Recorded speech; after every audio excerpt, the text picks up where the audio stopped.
Welcome to The Explainer. Today we're going to talk about something that might just completely flip how you think about, well, thinking. It's a huge idea from cognitive psychologist Barbara Tversky. We usually think of our thoughts as, this abstract stuff happening up in our heads, right?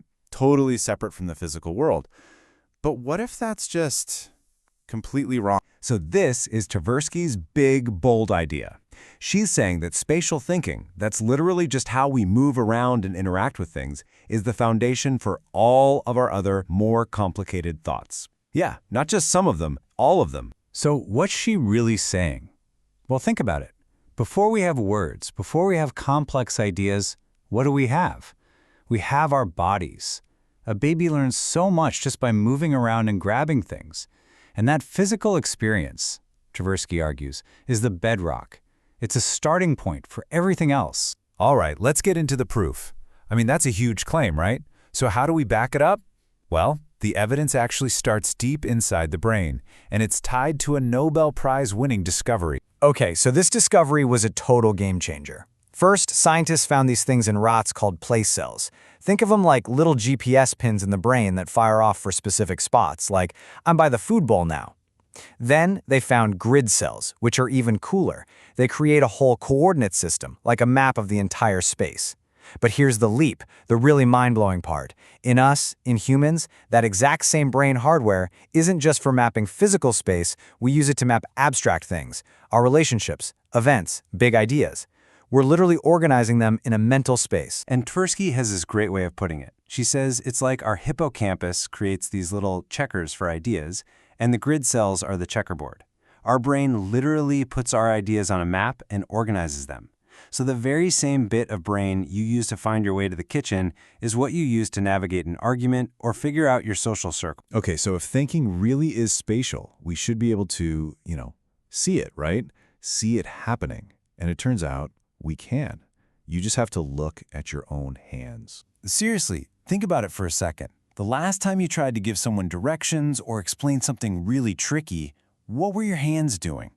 I bet they weren't just sitting still. You're not just waving them around for fun, you're actually thinking with them. And this isn't just a feeling. They've studied this in labs, and the results are crystal clear.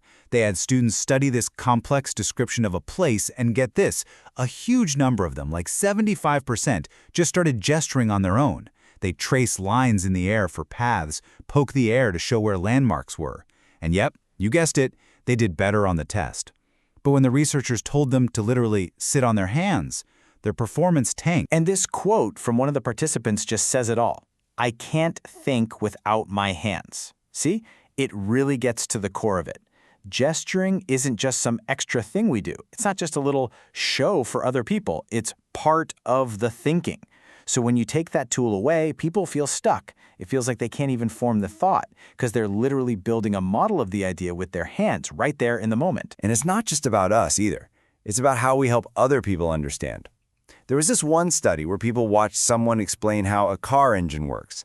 Now, if the speaker used gestures that showed the action, pushing, pulling, that kind of thing, the viewers understood it way, way better. Much better than when the speaker just kind of outlined the shape of the parts. And what's more, when those viewers had to explain it themselves later, they used more action words and drew more arrows. The action gesture literally changed how they learned. Okay, so where does this all go? Gestures are awesome. They're super powerful. But they're also fleeting, right? They vanish as soon as you make them. So how do we make those thoughts stick around? Simple. We draw them. And this move from gesture to graphic, it's a huge deal.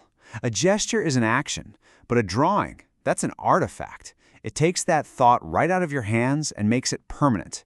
Suddenly, an idea can be seen, it can be looked at closely, it can be shared, an entire group of people can work on it.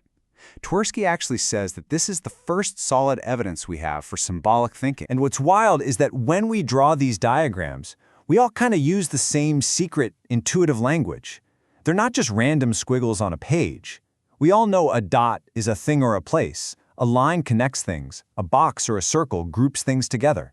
And the reason we all get it is because this visual grammar maps perfectly onto how we experience the real physical world. And the power of these simple little marks is just incredible. Let's just take one of them, the arrow.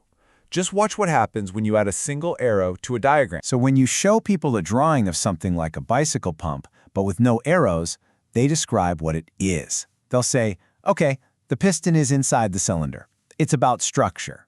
But add arrows to that exact same drawing and their description completely changes. Now it's about what it does. The fluid pushes the piston, which makes it move. The whole thing flips from a static object to a dynamic action, all because of one little element. Okay, but this whole idea of spatial logic, it isn't just for doodles on a napkin. We use the very same principles to design the actual world we live in. Just take a look around you, right now. All your cooking stuff is probably in the kitchen. That's organization by theme.